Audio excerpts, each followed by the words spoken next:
êtes un petit peu le maître des lieux ici, hein. Vous êtes responsable de cette station Aquaviva. Alors, on me dit qu'elle est unique au monde.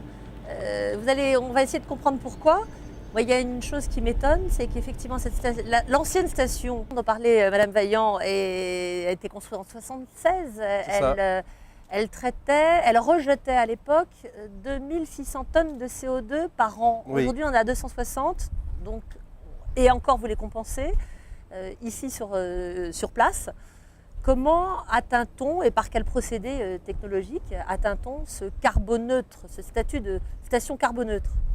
Alors, en effet, dès le départ, cette usine a été conçue et l'aspect construction, conception est important dans la carboneutralité.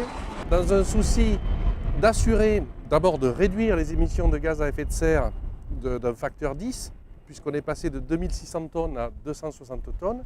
Et ce talon dur de 260 tonnes, on a développé des technologies particulières afin de les compenser et de conduire ainsi à un rejet nul en termes d'émissions de gaz à effet de serre.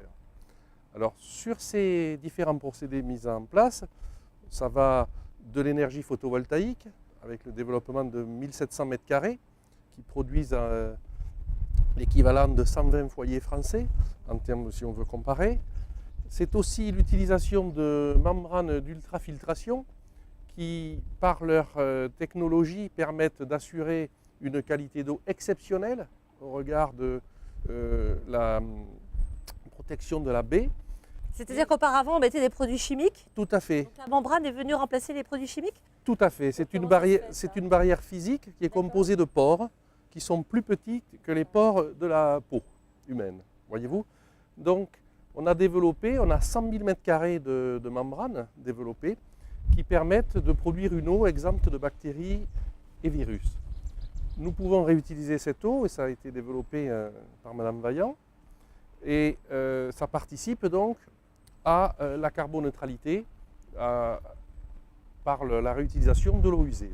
Dans la conception également, on a un bâtiment qui est HQE, c'est-à-dire que, par exemple, tout simplement, son chauffage l'hiver et sa climatisation l'été sont assurés par la récupération des calories de la propre eau usée traitée. Nous avons également un séchage de boue thermique des boues générées par l'épuration de l'eau qui permet de transformer ces boues en un produit valorisable en cimenterie dans les cimenteries locales du département, puisque leur pouvoir calorifique, c'est à peu près celui du bois, ou c'est à peu près la moitié du fioul.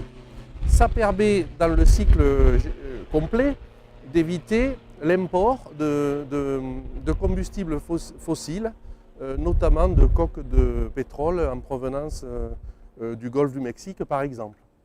Donc on est en plein dans l'utilisation locale des propriétés que nous offre l'eau usée, qu'elle soit thermique, qu'elle soit énergétique, voire agronomique, puisque les boues sont aussi et peuvent être utilisées pour des amendements. Alors quand on dit qualité d'eau potable, on pourrait la boire cette eau? Alors on dit qualité d'eau de baignade, ce qui est un petit peu différent. Cette eau n'est pas potable à la sortie de l'usine, au regard des critères de potabilité qui sont ceux en vigueur dans l'Union européenne. En revanche, elle est tout à fait préparée pour être utilisée dans des usages beaucoup plus nobles que ce qui est aujourd'hui généralement réservé à l'eau usée traitée, qui est généralement tout simplement déversée dans le milieu naturel, que ce soit rivière ou mer, comme c'est le cas ici. Et alors, est-ce qu'il fait bon vivre dans cette station quand on est... je veux dire, est-ce que ça change quelque chose aussi pour les gens qui travaillent? Il y a combien de personnes qui travaillent sur ce site? On est à peu près 16-18 personnes ici. D'accord. Voilà. C'est ça. D'accord. Est-ce que vous savez que l'impact que vous avez aujourd'hui avec ces eaux bénéficie à la biodiversité marine? Est-ce que c'est des sujets, cet impact de votre station sur le milieu marin, est-ce que c'est des sujets auxquels vous pensez? Oui, c'est des sujets auxquels on pense, puisqu'on a le suivi de la biodiversité au droit de notre émissaire principal, avec un programme de recherche monté en collaboration avec le Conseil scientifique des îles de Lérins. On y étudie par des méthodes de caging de moules l'accumulation dans ces crustacés des substances qu'on appelle traceurs pour voir leur évolution. Alors on a commencé, on a fait un état zéro avant le démarrage de l'usine et on a un bilan. Il y a 3 ans, le démarrage de l'usine c'était il y a 3 ans. Oui, il y a 2 ans et demi aujourd'hui. On aura un premier bilan en fin d'année, après 3 ans de fonctionnement. On étudie aussi la qualité des sédiments au niveau du rejet de l'eau, puisque l'eau est rejetée par 80 mètres de fond à 1000 mètres à peu près de la côte. Donc on étudie la qualité des sédiments, ça sera particulièrement frappant puisqu'il n'y a vraiment aucune différence entre la qualité qui est produite aujourd'hui dans l'eau usée comparée à ce qu'elle était par l'ouvrage précédent, la station précédente. Une dernière question avec le projet Reuse. Vous allez réutiliser cette eau, donc l'émissaire vers la mer, finalement, un jour, il pourrait disparaître. Dans l'absolu, c'est vrai, si la totalité des eaux sont réutilisées. On produit aujourd'hui, vous le disiez, environ, on va dire 45 000 m3 par jour en moyenne annuelle, un petit peu plus l'été, un petit peu moins l'hiver. Il faut trouver des débouchés pour ces 45 000 m3 par jour. En revanche, dès qu'un mètre cube d'eau est utilisé, c'est un mètre cube d'eau de moins qui est pris sur la ressource, qu'il n'est pas utile de traiter pour en faire de l'eau potable et qu'il n'est pas non plus utile de repomper et de collecter, de pomper et de véhiculer jusqu'à l'usine pour être traité.